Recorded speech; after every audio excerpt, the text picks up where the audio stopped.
Welcome back to MHS Midnight Horror Stories. I know that many of you come to these videos as a gentle way to unwind before drifting off to sleep. So, before you close your eyes tonight, could I ask you for one small favor? Just leave me a quick interaction, a comment, a like, or maybe share where you're watching from and what time it is for you. Little actions like that help YouTube recognize the content and spread it to more people who might enjoy it. My current goal is to reach around 300 likes within the first 24 hours. Now then, let's step into tonight's chilling stories together. I was about to start my senior year of college, and I was so excited to finish this chapter and move on to what everyone calls the real world. My academic advisor suggested I join the mentorship program for incoming freshmen, acting as a big sister to help them out. I thought it was a great idea, and as my advisor said, it would look great on my resume. I wished I'd had a program like that when I was a freshman. I definitely wouldn't have felt so lost and anxious for the first few months. Everything went really well at first. I met a few of the students assigned to me, and genuinely felt like I was helping them ease their anxieties about starting college. On the first day of classes, I was supposed to meet a girl named Carol. She had canceled on me twice already. I figured she didn't need much help, but I was completely wrong.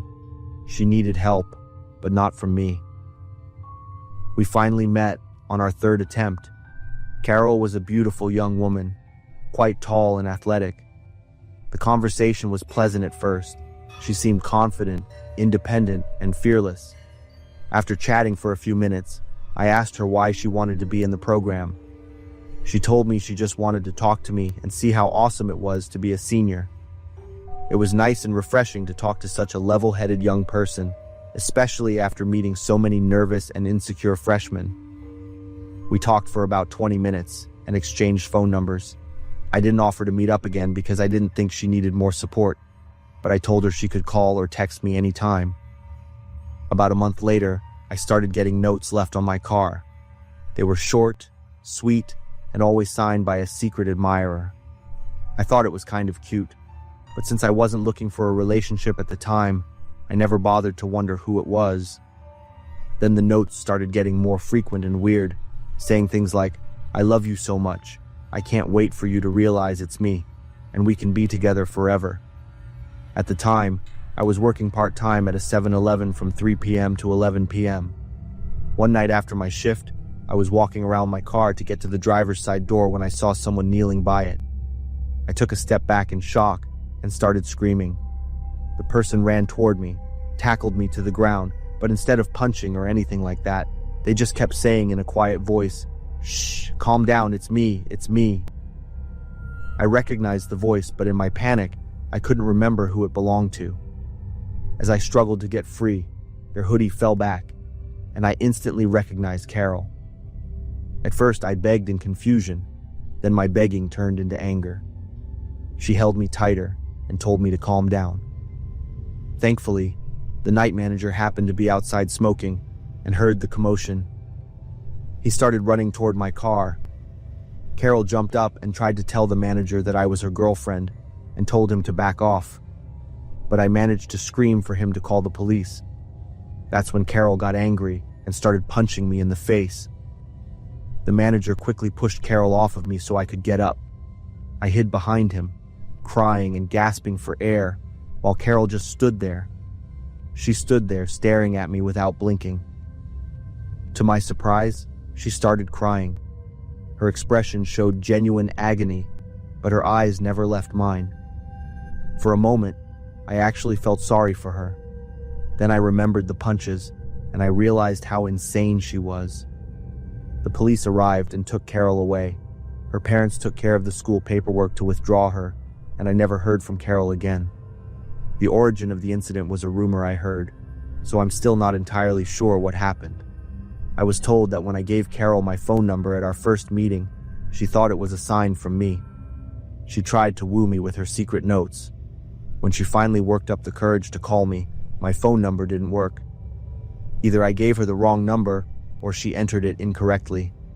Carol took that as an insult and something she had to correct by winning me over. Then she attacked me at my job when I didn't react the way she wanted me to. I've since graduated and gotten an office job. Regardless of whether the end of the story is true or not, that encounter was more than enough to haunt me to this day. I'll never forget the helpless feeling of her on top of me and the punches full of hatred. I'm Ethan. I graduated from the University of California, Berkeley. Looking back, my college years were pretty smooth. I joined a fraternity, got good grades, and had a great time dating. I still keep in touch with a lot of my fraternity brothers. I recently got engaged to Lily, who also went to Berkeley. There's one experience from my freshman year that I think about a lot. It was a big lesson for me when I was looking for a job. I felt pretty lost at the beginning of college. Everything was new. It seemed like everyone around me was so confident, like they had it all figured out. As a freshman, I quickly felt the pressure to have my long-term career planned out. This seems early for an 18-year-old, but it was the norm at my school at the time. If you wanted to go into business, you pretty much had to have an amazing LinkedIn profile. I remember feeling so stressed trying to build a professional image online. It felt like my future depended on who I connected with and what skills I listed on my profile. Anyway, I got everything done that I needed to. I started to look for an internship for the summer after my freshman year. Before long, I got a message that really caught my attention. It was from a respected business company. They expressed interest in my profile. It wasn't an automated message. The text was clearly written. It showed they had looked at my profile and actually wanted to reach out to me. I read the message at least 6 times before I replied. After a day and a few short emails, I was invited to a first-round interview. I spent hours researching the company and preparing for the interview. I practiced every single practice question I could find. Soon after, I got a message from a man named Adrian Kowalski. It's a name I'll remember for the rest of my life. He said that he would be the one interviewing me. The first thing I did was look him up online. But my excitement quickly turned to confusion. I searched all over LinkedIn for Adrian's profile. Strangely, I couldn't find anything. No career or social media profiles. I just brushed it off. I figured maybe he just wanted to stay private. Adrian and I agreed on a time and place for the interview. It was at a coffee shop. This is when I started to feel uneasy. Why wasn't the interview at the school or a library? We had endless perfect places to do an interview right there in our college town. So I was confused. Still, the address online looked pretty normal, so I didn't think much of it. The day before the interview, I told my friend Noah about the situation. He was even more confused than I was. He said the situation seemed shady. I agreed with him, but I thought the position was worth the risk. Noah offered to drive me to the interview since he was free that day. Of course, I agreed and was very grateful. It was around 4 p.m. on the day of the interview. Noah drove to my dorm. I was so nervous. This was my first interview ever. After about 20 minutes of driving, I told Noah to drop me off at the end of the street. I would walk the rest of the way to the coffee shop. Noah offered to wait.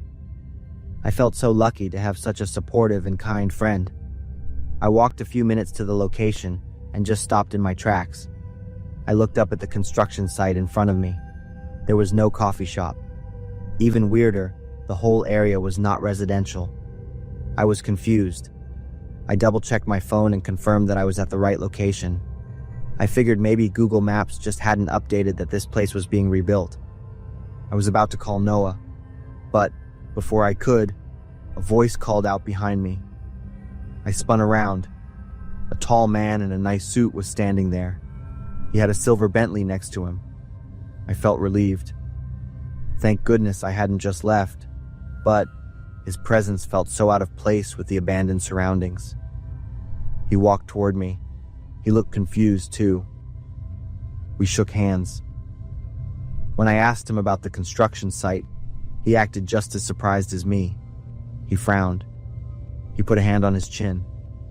Then he said, "Let's find somewhere else. Get in." He turned back toward his car. "The front seat is yours," he called back. I followed him with a sense of excitement I couldn't contain. I opened the door and got inside the car. I saw there was another man already in the car. He looked at me and gave a friendly smile. I saw that he had his hand in his coat pocket. I saw something that looked like a gun. I started to panic. Everything in my head was just so scrambled. This was clearly a trap. I turned around and ran as fast as I could away from the car. I heard the man call my name behind me, but I didn't even look back. The car was turning around. It was heading in my direction. I had to think fast. There was no way I could outrun a car. The streets around me were a maze. There was nowhere to hide. I felt fear spread all through me. I came to an intersection. I had to choose to go left or right. Logically, left was closer. But my feet went right. I ran across the street and down the block. I knew I was running out of time. Luckily, there was a building ahead with a fire escape low enough for me to jump on. I used all my strength. I ran and grabbed onto the ladder. I had never done a pull-up in my life. I knew this was a matter of life or death. I started to climb, one rung at a time. I didn't stop. The Bentley whipped around the corner and came to a stop in front of the building. I couldn't see the driver, but I knew he was looking at me. There was nothing else I could do. If they chose to come after me, I would have to fight. The car sat there for another moment. Then, it sped off down the road, turned left, and never reappeared. I couldn't breathe. I pulled out my phone and called Noah. I was practically screaming into the phone about what had happened. I stayed on the fire escape until he found me. I got in the car. We drove away in silence. The aftermath of that whole situation was pretty minor. I know for sure that they were scammers. I told my story on student forums to remind everyone to be careful. I also told all my student friends. No matter how hard I try to forget, there are times, like now, when I can recall every terrifying detail of what almost was the last day of my life. Now, I'm about to start a family. I have a stable, maybe even a little rich job. The experience taught me a powerful lesson. Always be aware, question things, and listen to your gut. My name is Alex. I want to share a story from my college days. It's not a fun story, but I want people to be able to take something from it, whether it's a life lesson or anything else. I was pretty wild in college. If friends looked at me, they wouldn't think that. My freshman year was pretty normal. I mainly focused on school. But by my sophomore year, I started getting into partying. It affected me quite a bit. I would often have to walk back to my dorm at 2 a.m. after drinking at a bar. I had spent all my money on shots. My phone was dead. Many people might have something like that happen once. For me, it was at least 6 times. The last time it happened, I don't ever want to relive it. I had just finished having fun at a bar. I had to walk over 2 to 3 miles. I was drunk and tired. I had just gotten into a fight with my girlfriend. My head hurt. My mind was all over the place. At the time, I just wanted to get back to my dorm. I had a bottle of vodka hidden in my room. I just wanted to forget everything. As I walked by, a man was smoking on his porch. He said something like, "Crazy night, huh?" or "Wild night." I mumbled a reply. I saw that he was smoking, so I asked for a cigarette. We talked for a bit. Then he invited me inside for a beer and to charge my phone. He lived in a dorm, but it was a nicer one across campus. Alcohol was not allowed, but he had a way to hide a few cans of beer in his mini fridge. They were behind a few cans of soda. It was hard to detect. He said nobody would ever suspect it. He looked like a nerd. I thought that was cool. At the time, I just wanted one more can before I went back to my room. It was another 20-minute walk. We talked and drank. After a while, I figured I should head back, but I didn't. I'm not sure why. That's the last thing I remember. The next morning, I woke up with a massive headache. I was in the hallway outside of the man's apartment. I was fully clothed, but my shoes were next to me.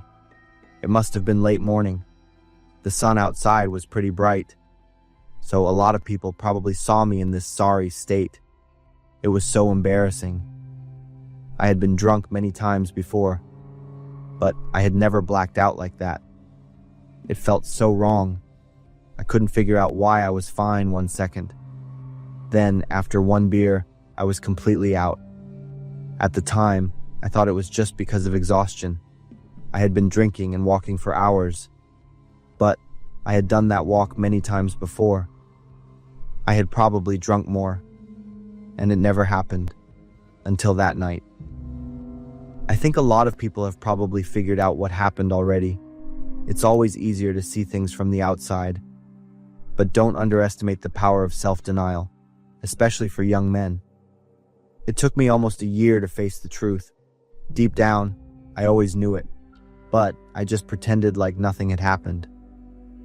Around a year later, several other guys from my college and some local people had a similar story. They were walking somewhere late at night. They met a kind-looking stranger. The person offered them a beer, a phone charge, or whatever they needed at that moment. They then went up to the person's apartment or in their car. They had a drink. Then, they woke up hours later with no memory of the events of the evening before. You would think that the people who were suspicious or felt something was wrong would be the first to speak up, but that's not how it works. The more they knew what had happened, the more they were inclined to cover it up. That's why the kind, pervy man was able to get away with it for so long. It wasn't until a guy went to the doctor for unexplained pain in his private parts that the police started to investigate. They finally caught the man. The police said the number of sexual assault victims could be up to 100 people over the past 2 years. 18 cases were confirmed. The rest were still unknown. Many people were almost ready to testify, but in the end, they backed out. The reason was, to testify, they would have to face the reality of what happened to them. I was one of them. If more people had been brave enough to speak up, I wouldn't have backed out. But, as I said, that's not how it happened. The feeling of having to stay silent and be scared of myself is something I can't describe. That feeling haunted me for a long time. It made me afraid to face the truth. I deeply regret what I did. Looking back, I realized my wild lifestyle led me to this. Those nights of drinking and partying never stopped. I lived as if I never had to think about the consequences. I thought I could control everything. But the truth is, I lost myself a long time ago.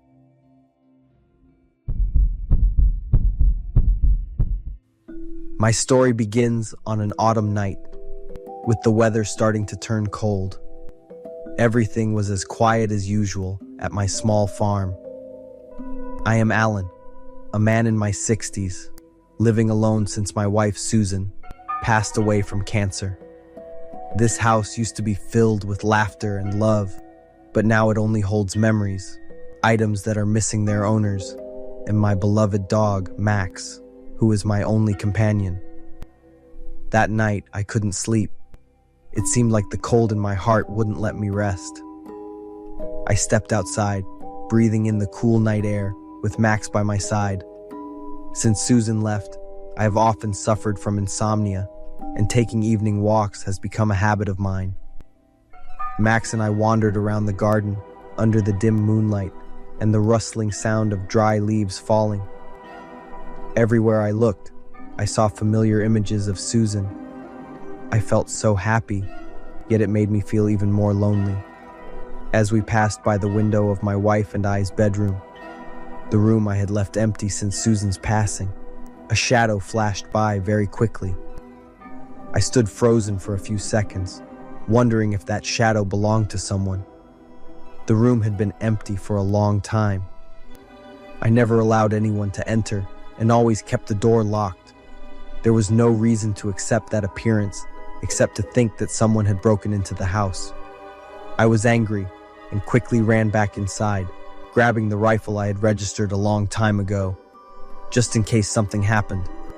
Max walked beside me, staying close enough to understand the expression on his owner's face. We walked together towards the bedroom. After the lock was gently undone, I kicked the door open and rushed in, with the rifle tightly in my hands and my finger ready on the trigger. But the room was completely normal, with no signs of any break-in. I looked around every corner, checked the wardrobe, peeked under the bed, but all that surrounded me was silence. I sighed in relief, thinking it was just a bird flying by. I patted Max's head to comfort him, and together, we returned to the room on the ground floor. The next day, I woke up, and Max was not in the room as usual. I called for Max, but he didn't appear. I searched everywhere in the house. Finally, I discovered him standing in front of the bedroom door, his eyes bloodshot and growling non-stop, as if something was making him feel threatened. I approached slowly and called Max, but he only growled more, refusing to move. I stood there silently, my heart filled with confusion. Max is a smart dog. He wouldn't be making noise unless he sensed something unusual, but sometimes a strange smell in the air could make him uncomfortable. I comforted Max by patting his head, hoping to make him feel better. Since that morning, I've always felt a sense of unease. Max is not a stubborn dog, nor does he bark unnecessarily unless it's an emergency. Yet he still stood growling in front of the bedroom door, a place that now only held coldness and emptiness. I comforted Max and paid more attention to him, telling myself that it was just his keen senses reacting to a strange smell. But a week later, everything began to get even more strange. Sometimes I would hear footsteps in the middle of the night. They were soft and definitely not Max's. The bedroom door would sometimes open on its own, even though I was sure I had locked it securely. One morning, I discovered Susan's wedding dress, the dress I had carefully folded and placed in the wardrobe, now lying on the floor. I started to worry for real. The house, that was once my safe haven, now seemed to have something invisible lurking within it. A chilling feeling crept in, as if someone were watching me every time I passed by that bedroom. Max also became more tense. He no longer wandered around the house comfortably like before. Instead, he would often lie in front of the door, his eyes wide open and alert. Then one night, when it was pouring rain, I heard scratching at the door. The noise was coming from the bedroom door. A cold shiver ran down my spine, and this time, fear wouldn't let me ignore it any longer. I decided that I had to get to the bottom of it. I grabbed the flashlight, my heart pounding as I approached the room. Max was standing there.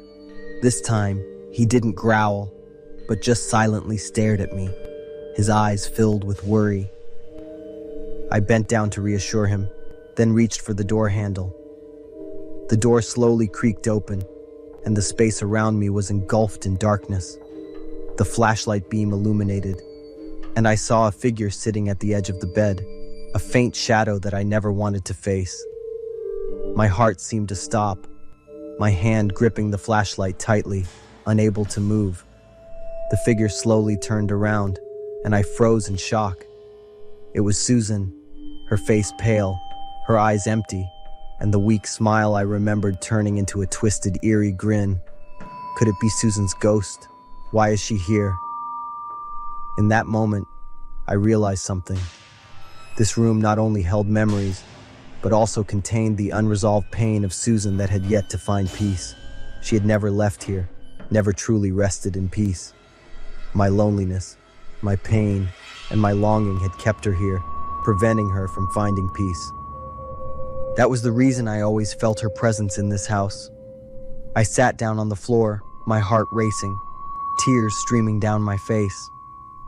Looking at Susan's figure, I realized that I had trapped her. What I had been feeling all this time was not the intrusion of a stranger, but the presence of my own memories. Memories of the one I missed every single moment. Susan, I miss you so much. A cold breeze swept through the window, and I startled awake, finding myself lying on the floor, holding Susan's wedding dress in my arms. Max quietly approached and lay down beside me, his eyes softening. A sense of peace washed over me as I understood everything. The house felt lighter, as if the burden that had weighed on me all this time had finally been lifted. In the evenings that followed, I no longer heard footsteps, nor did I feel that chilling sensation when passing by the bedroom. Max also returned to his usual self, happy and comfortable as before. Now, I know that Susan has truly gone, and the only thing I can do is cherish the beautiful memories we once shared together. I must continue to live joyfully and happily, just as she would have wanted. I will still take evening walks with Max, still remember Susan, but no longer with the pain and regret.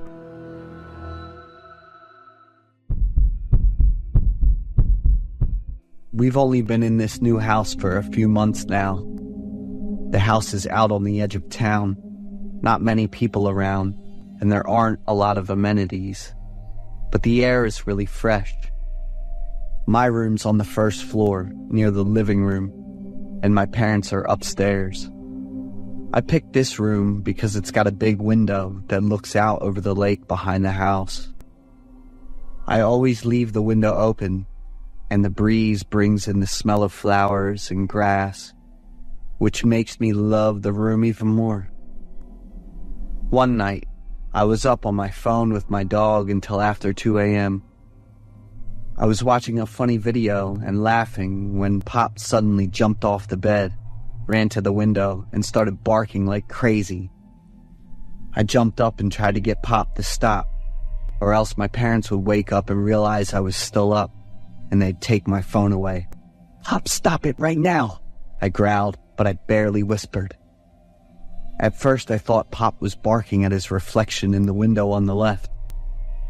But when I looked again, Pop was staring angrily at the right side of the window. I took a closer look, and it was like a jolt of electricity went through me. Outside the window, a pair of blue eyes were staring right at me. It took me a few seconds to process it all, and I tried to act like everything was normal. I signaled Pop to be quiet, picked up the glass of water, and pretended it was empty. I slowly got out of bed and opened the door and went to the kitchen to get some water. "Pop, let's go get some water. You like snacks, don't you?" I swear, I had to keep my fear in check just to sound as normal as possible. I didn't even have time to worry about whether Pop was following me or not. I just rushed up to the second floor. I knocked on my parents' door over and over, freaking out and saying someone was lurking outside, probably a thief.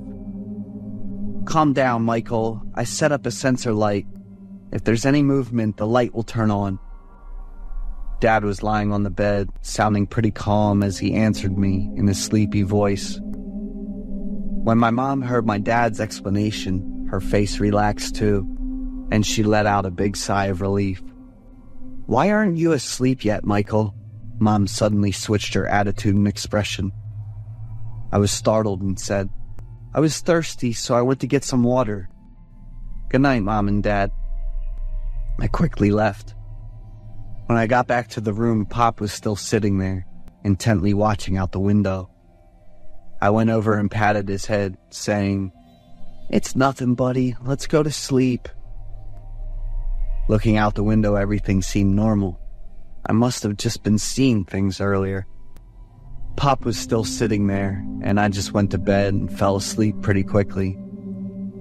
The next few days were normal, and I kept leaving the window open, just like before. I officially started summer vacation and planned to make a bunch of great memories with my parents and Pop in the new house. With my dad's okay, I'd often swim with Pop in the lake behind the house every afternoon. A few times I invited friends over to camp by the lake overnight, and everything went great. About 2 weeks into the vacation, one night, I stayed up late playing games with my friends. Suddenly, Pop's growling got my attention. He looked toward the window again, his eyes angry, showing his teeth and growling like he was ready to fight at any moment. I took off my headphones and said, "Pop, what's wrong this time?" I don't know why my heart was racing so fast at that moment. I looked towards the window and saw a pair of blue eyes. I stared carefully and kept looking back multiple times. but it was pretty dark outside, so I wasn't sure if I was seeing things correctly. I didn't dare to stand up and check, imagining that something terrible might happen to me. I felt pretty confident because I remembered what my dad said, but I was curious about Pop's reaction. "Michael, are you playing games again?" Mom's voice startled both me and Pop. I didn't answer because I heard noises coming from outside. Looking out the window, I was shocked to see a black shadow moving toward the lake. Pop lost it and started barking loudly. "Michael, I know what you're up to. Open the door now." I looked away from the window for a few seconds, and when I looked back, the black shadow had disappeared. I rushed to the window and looked around, but there was no one there. Mom's knocking got more and more urgent, so I ran to open the door and got a tongue lashing. But I couldn't focus on what my mom was saying, as I kept glancing toward the window, and the shadow of that creature seemed to linger in my mind. The next morning, I went to find my dad and told him everything with a real serious look. My dad was skeptical about what I said, so he decided to check the sensor light, and it had been broken for a while. The thought of some weird creature following me so many times really shook me up. I went into detail with my parents about its eyes and appearance, and how it suddenly vanished near the lake. "Is it possible you were just hallucinating because you stayed up too late playing games, Michael?" Mom's question made my dad hesitate and look at me with a questioning look. "But Pop, how could a dog's senses be wrong?" I immediately argued back, and my parents just looked at each other in silence and didn't say anything more. From that day on, I kept the windows shut and the curtains drawn all the time. My dad also installed a bunch of sensor lights and alarm bells around the house, just like I wanted. But I still couldn't relax and ended up dealing with constant insomnia. Seeing that my physical and mental health was getting worse, my parents took me to see a psychologist. The police also came by several times at night to search the house, but they didn't find anything unusual. One day, I suggested to my parents that we move to a different place. That same day, the local news reported that they'd finally arrested a thief who had been on the run for months. He'd committed a total of 36 robberies, and what stood out to me were his striking blue eyes. My parents thought it was very likely that I had seen him, but I still wasn't completely satisfied and didn't feel fully reassured. Following my wishes again, my parents decided to fill in the pond behind the house and build a big warehouse. While draining the pond, they found a bag and a mask that thieves often use. So, he probably jumped into the pond to escape that night. Since the pond wasn't very deep and he was tall, it makes sense he could have done that. I slept better and made sure to lock the door carefully every time. Luckily, I had Pop, a big and brave dog. I'm Kathleen, been working as an ER nurse for over 10 years. Blood, screams, sudden deaths, the way families look at you when you give them the worst news. I've seen it all. I've dealt with every kind of tragedy you can imagine. Brutal accidents, violent injuries, bodies so burned you wouldn't even know they were human. But nothing has ever scared me like that night did. It was around 2 a.m. when they brought the 3 girls in. The police had just rescued them from some kidnapper. I got the usual basic info when the call came in, but no real details about what happened. All I knew was they'd been trapped for a long time in some basement. The second the ambulance pulled up, my team and I rushed to the intake area. And the first thing that hit me, they all looked almost exactly the same. It wasn't just how thin and pale they were, it was their eyes. That weird grayish blue, with little specks scattered in the irises. Almost identical. They didn't say a word, When I asked their names, all three just stared at me, mouths slightly open, but nothing came out. I shot a glance at Laura, the nurse on duty. She looked just as confused as I was. We tried different ways to communicate, but all we got were slow, almost robotic movements. We moved them to the exam room. When I lifted one girl's shirt for a quick check, there was something strange. Right between her shoulder blades was a bump, like something was lodged under her skin. I turned to the other two, and a chill ran through me when I saw they had the exact same thing. Laura's face said it all. She was just as freaked out as I was. I told Laura to stay calm, said it was probably just some kind of deformity or injury. She asked, "Then why do they all have the same exact thing?" I didn't have an answer, just kept quiet. I took their blood samples, sent them off for testing. The results came back faster than I expected, completely normal. No diseases, no drugs, nothing. I stared at the perfect test results, and a chill ran up my spine. Nothing wrong. And somehow, that was the strangest part.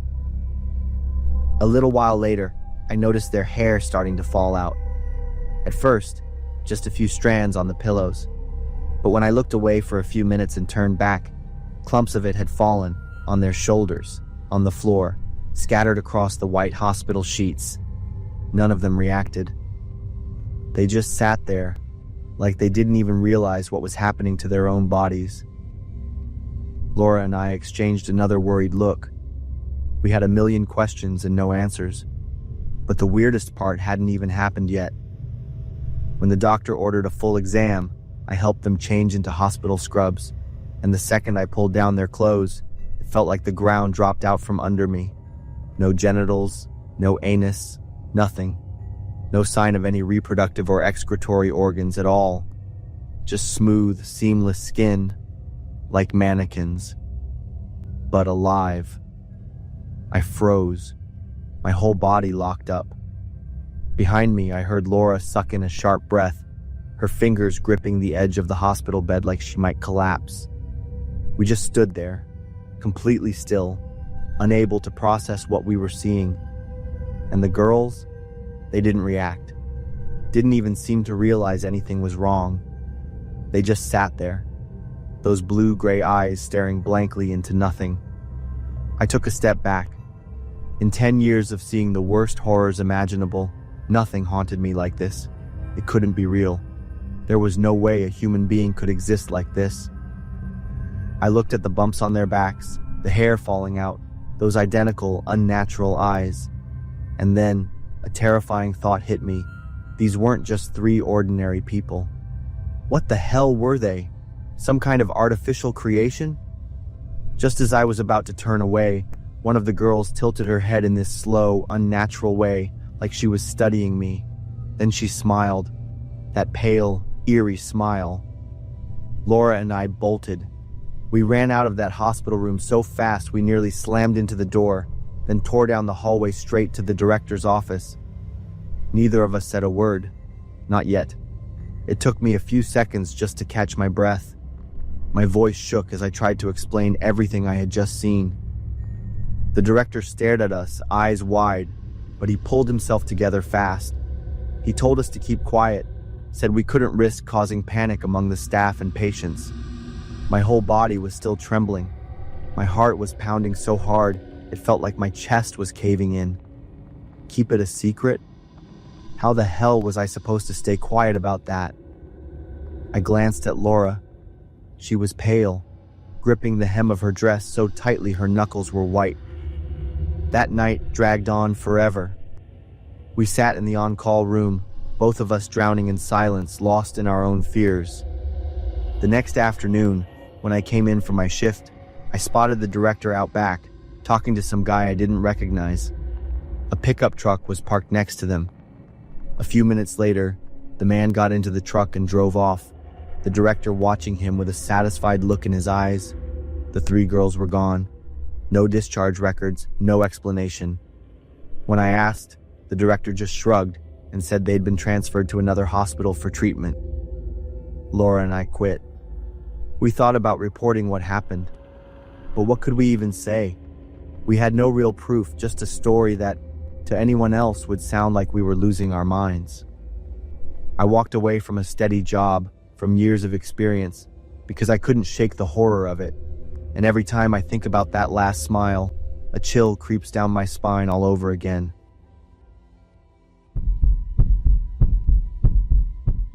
I'm Thomas, a freelance programmer, mostly just working from home. So one day, I was in the middle of this important project, and my home internet just crashed, messing up my progress. I called up Spectrum, and a repair guy showed up that same afternoon. The repair guy checked the cables real quick and said the best move was to run the cable through the basement for a more stable connection. You can go do other stuff. It's pretty dusty and cramped down here. I'll let you know when I'm done. The guy was friendly. I was okay for it and let him get to work. Meanwhile, I just finished up my stuff on the laptop in the living room.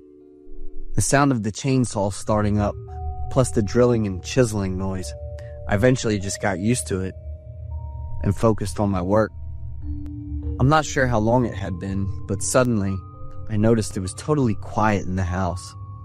I checked the clock and it was almost 7 and already dark out. Guess he's done for the day, I thought, and tried connecting to the internet on my phone. Still no signal, so he'll probably come back and finish it up tomorrow. I wrapped up my work and made a quick dinner. While I was eating, I remembered the repair guy from earlier. Still had a couple questions, so I decided to give him a call.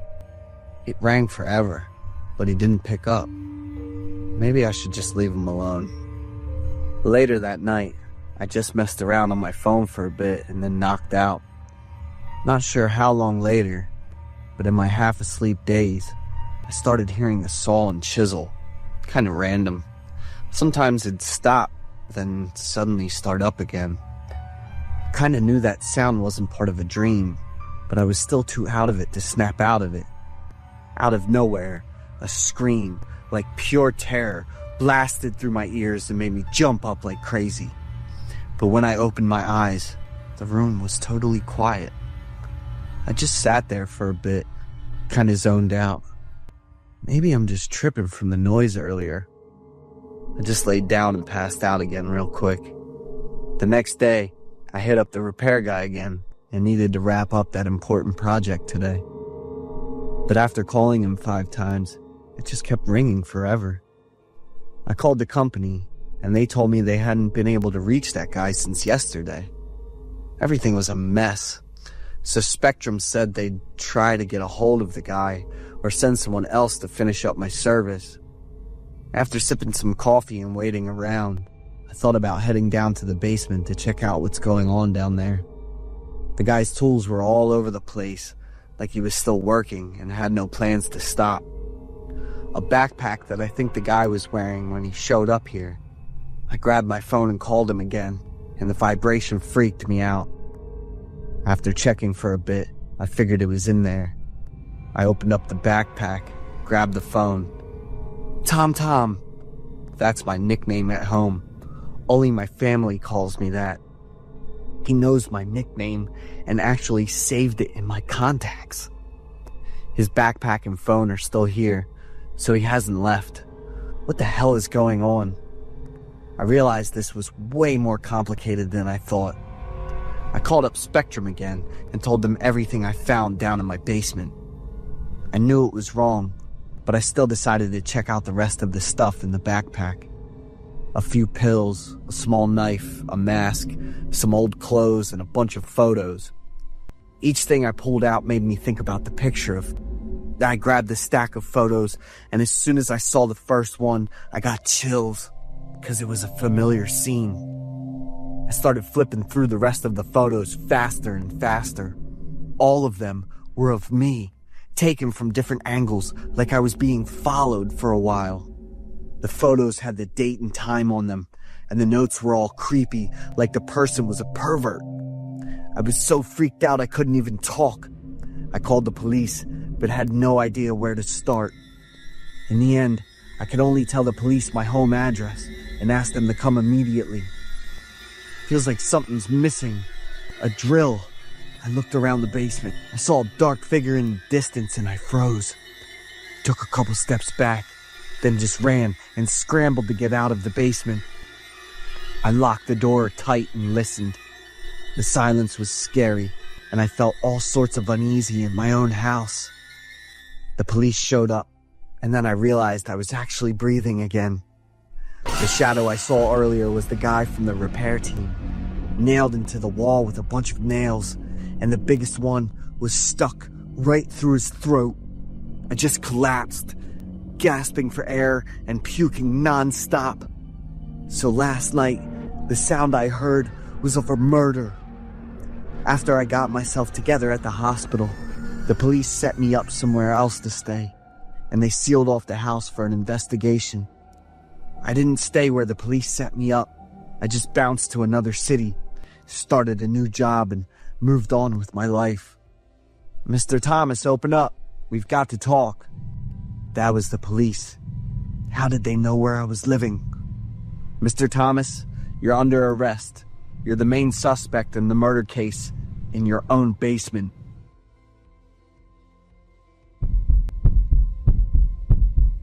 I'm Isaac, 40 years old, and I have a small family with my wife and our 5-year-old son, David. We were married for almost 10 years before we had David. David hasn't been as lucky as other kids. His brain development is slower than what's typical for his age. We still love and cherish him, and we want to give him the best we can. But ever since we had David, we have had a lot of tense arguments about how to raise him. My wife always wants everything to be systematic and scientific, while I prefer our child to develop more naturally. A lot of times, our discussions have turned into arguments, even right in front of David. One time, my wife and I got into such a heated argument that we ended up breaking some stuff around the house because I just couldn't calm down. David was standing near the dining table, trembling and crying because he was so scared. My wife covered her ears, screaming and crying. I figured the best way to handle it was to grab David and just leave the house. I drove him to the playground at the park, which was a few miles away. Sitting in the car, the boy kept crying and looked at me with a scared expression. I don't even remember how I drove to the park. Everything was so blurry. When we got to the playground, I tried to cheer him up by laughing and joking around to help David feel more at ease. After a bit, David started laughing too, and we played on the slide together. David ran through the colorful plastic tubes and slid down, and I chased after him, pretending to be the boogeyman to make the game more exciting. David was freaking out because the boogeyman was chasing him, so he quickly sat down, ready to slide down. I stood at the bottom of the slide to catch my son, but David never came down. I called out for David and started searching every corner.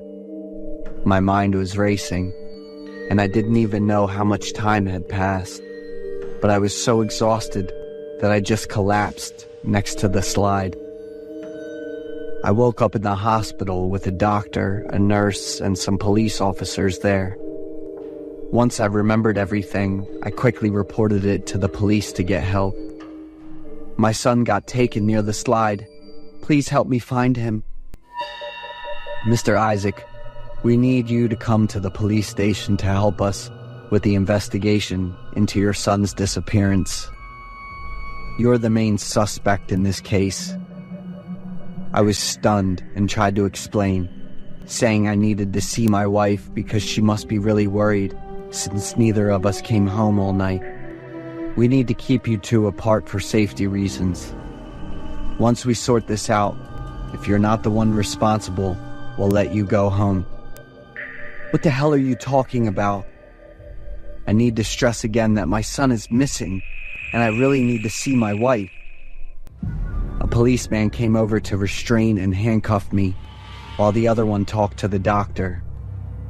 After the doctor gave a nod, 2 policemen walked me out.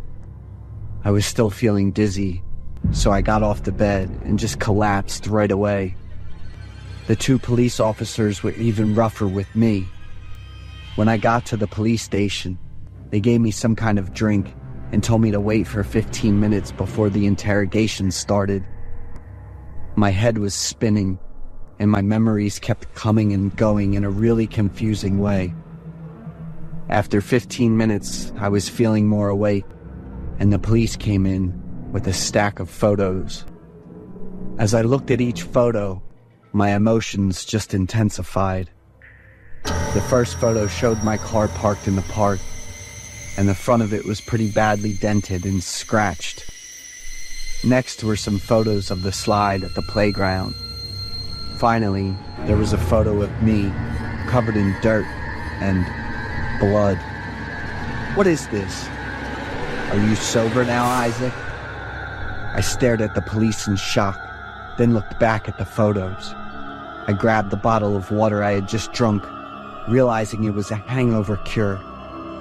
I held my head, trying to piece everything together. It turned out I had always been a terrible husband and an irresponsible father. I used alcohol to deal with stress and to justify my failed and miserable career. I constantly pressured my wife to have kids. When my wife gave birth to David, I didn't care about him at all. I was always half sober and half drunk, which scared and pushed him away. That night, I just couldn't control my wild behavior. Because of the weird prank and me looking like a real boogeyman, David panicked, slipped, and fell from the slide to the ground, and I hid David in the bushes, about a mile away from the playground. On the day I faced my wife in court, I couldn't bring myself to look at her, even for a second. We settled both the divorce and David's case at the same time. I lost everything and paid for my selfishness and carelessness with a 20-year prison sentence. I'm really into exercising and playing sports, but since I spend most of my day working, running at night seems like the best option. In an evening, after wrapping up a ton of work, I grabbed a quick snack, changed into my running gear, and headed down to the park below my apartment to blow off some steam. The park was empty at the time, but suddenly, I heard a noise behind me. I instinctively turned my head and was startled to see a tall, dark figure running behind me. I started running faster, and my heart was racing out of control. But I could feel the person behind me getting closer and closer. My mind started racing with all sorts of worst-case scenarios. The more I ran, the faster I went, all flustered and panicked, with my heart pounding so hard it was tough to breathe. Not daring to turn around, I glanced to the side and saw the person's dark shadow falling onto the road right next to me. There was a couple being intimate up ahead, so I didn't hesitate to run over and shout for help. The girl in the beautiful white dress got up and walked over to me with a surprised look on her face. I gasped, turned around, and saw someone in a tracksuit running past. "Are you okay?" the girl in the white dress asked, looking worried. Now that I looked closer, she was really beautiful. She must have been on a date with her boyfriend. I gave a shy smile and thanked her. I curiously looked toward the boyfriend, but his face was hidden in the darkness, so I couldn't see him clearly. I thanked the girl again and left. Deciding to wrap up my jog, I was shocked to realize that my phone was missing. I froze for a few seconds trying to remember, and then realized I must have dropped it while trying to escape from my pursuer. I immediately ran back the way I came to find my phone. After searching around but still not finding it, I suddenly remembered the smartwatch I was wearing. Following the signal from the watch, I headed to the children's playground. But I had never run to this area before. Moreover, it was darker than the other areas. The playground equipment looked eerie and distorted in the darkness, creating strange shapes. The wind whistling through the dry branches, the chirping of insects, and even the weird sound of footsteps echoing in the dark. All of this turned what was usually a fun and lovely area into a place of horror and fear. I checked the signal on the watch again, and it definitely showed it was here. As I got closer to the playground, I heard music playing and was relieved to have found my phone. After wandering around the slide and seesaw for a while, all I could hear was the music from the phone. I turned around to look at the two swings a few meters away. I screamed in surprise, my heart racing and my head spinning. Someone was sitting on the swing on the left. "Who is it?" I said, my voice trembling like I was about to cry. That person didn't answer. The swing kept moving back and forth, the chains creaking, and the sound of water droplets slowly dripping made my legs feel weak. It looked like a girl in a long dress, but her back was turned, so I couldn't see her face clearly. My phone rang, and it was coming from that girl. She must have picked it up. "I dropped my phone with the pink case. Have you seen it around here?" The silence was still there, and it was haunting and unsettling beyond description. I slowly approached the girl. The phone rang even louder. Suddenly, the phone fell to the ground with a loud clatter, breaking the eerie silence. My whole body jumped. I quickly ran over and grabbed the phone right at the girl's feet. Holding the phone in my hand, I didn't have time to feel relieved. The phone was covered in a thick, fishy liquid. I was hit by that horrible smell for a few seconds. Looking down at where I'd just picked up the phone, I saw drops of water still flowing down, and the girl didn't react at all. I trembled, turned on the flashlight on my phone, and shined it toward the girl. She had tears all over her face, neck, and chest, and her eyes were wide open in panic. Her red dress was soaked, and each drop of liquid slowly flowed from her feet to the ground. It was the girl who had been with her boyfriend earlier. I ran as fast as I could, putting all my strength into it. I knew I had to get out of there quickly because that murderer could still be nearby. When I got to the security room, I collapsed and quickly told them everything in 2 sentences. The security guard and I stayed in the room until the police arrived. I told the police everything that happened, especially about that tall man. He was the top suspect in the case, but unfortunately, I couldn't see his face clearly. But on the flip side, he knew my face very well. He also knew where I was and might be lurking around. I asked the police for round-the-clock protection. I installed more security cameras, alarms, and a more modern door lock system to make sure everything was safe. For 2 months, I lived in fear and confusion and hardly left the house. By the 3rd month, the police announced they'd caught the guy while he was hiding in a neighboring state.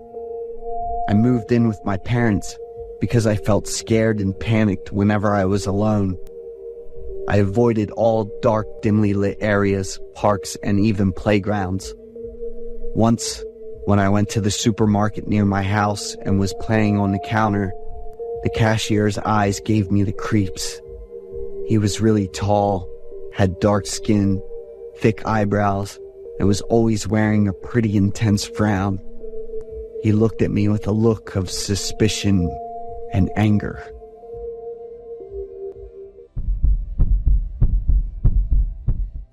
I am David, 28 years old. I was born into a wealthy family, where everything seemed to be within reach: money, fame, and even women. I never had to chase after anyone. They always came to me. My relationships never lasted more than a month. I'm not a bad person. I just never met anyone special enough to keep in my life. Until I met Maya.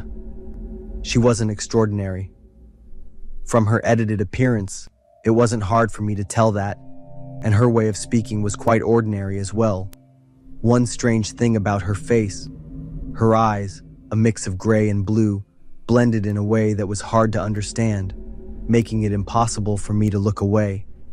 What's more, the way she rejected every attempt I made to approach her. Maya was different. It was as if she knew everything about me, from my hobbies and habits to the stories I had never told anyone. Whenever I asked why, she would just smile and say it was a lucky guess. Instead of feeling disturbed, I was drawn in. She was the only one who wasn't easily within my control. She was like a maze. The more I tried to find an exit, the deeper I got lost. That Valentine's Day, I managed to get a date with Maya. For the first time in my life, I was truly serious about a relationship. I wanted Maya to know that I had changed because of her. I don't know when exactly I started to fall in love with her. This love goes beyond the desire to conquer. It was like a kind of magic, an invisible force that I couldn't resist. Maya was the only thing I thought about every day, and I decided that I had to have her. The restaurant was booked a week in advance, a luxurious, cozy place with soft golden lighting. Our table was in a quiet corner, with a large bouquet of roses and 2 glasses of wine on it. Maya arrived, still with her usual gentle demeanor. The long black dress hugged her body, her soft hair cascading down her shoulders, and her lips were lightly tinted with a wine-red color.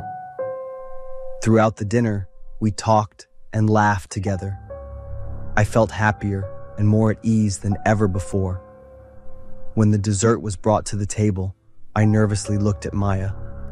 On the white porcelain plate, the words were written in bold chocolate, "Will you be my girlfriend?"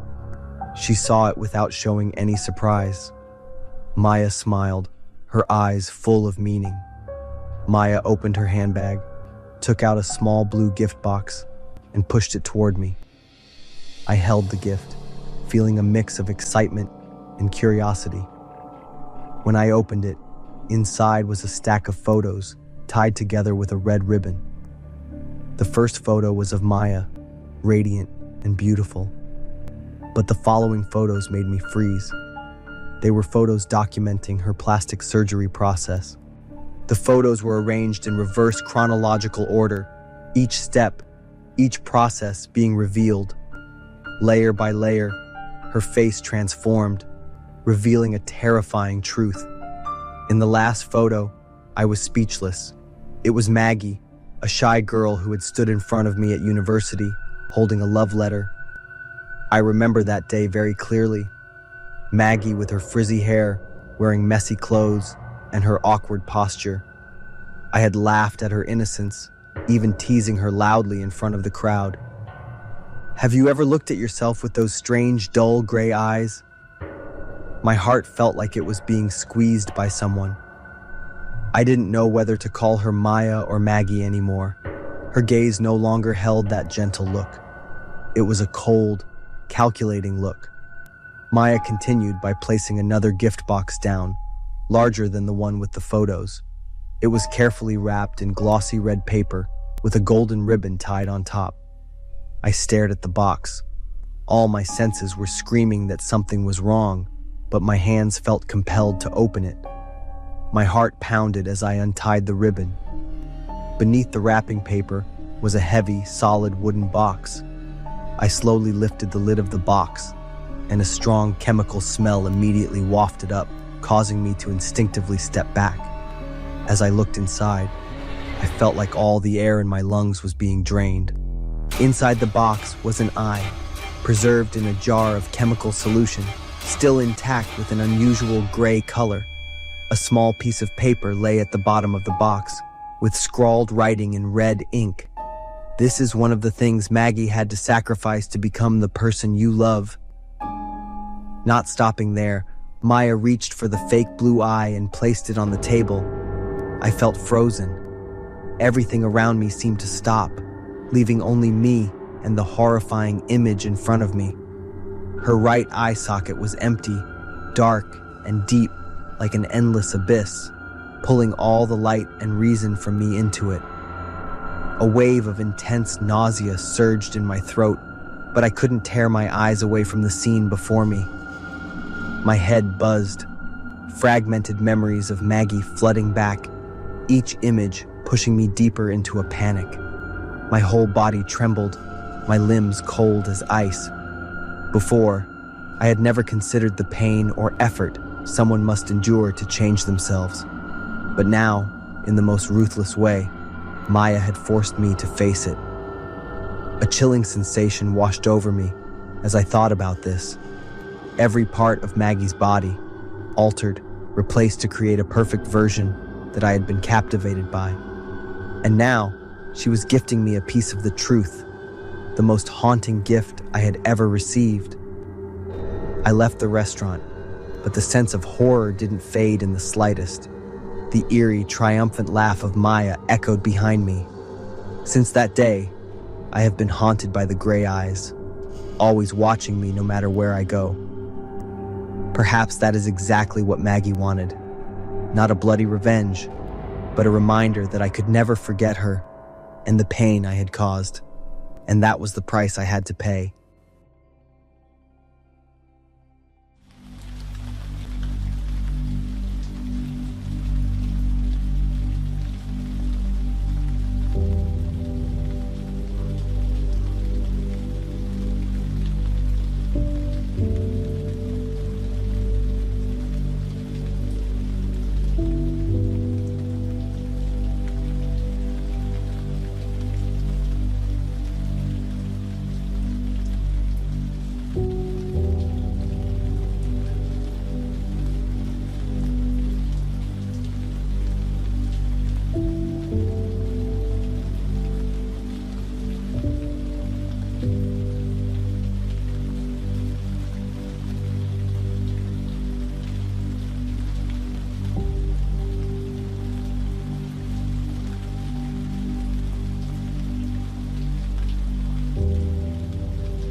you.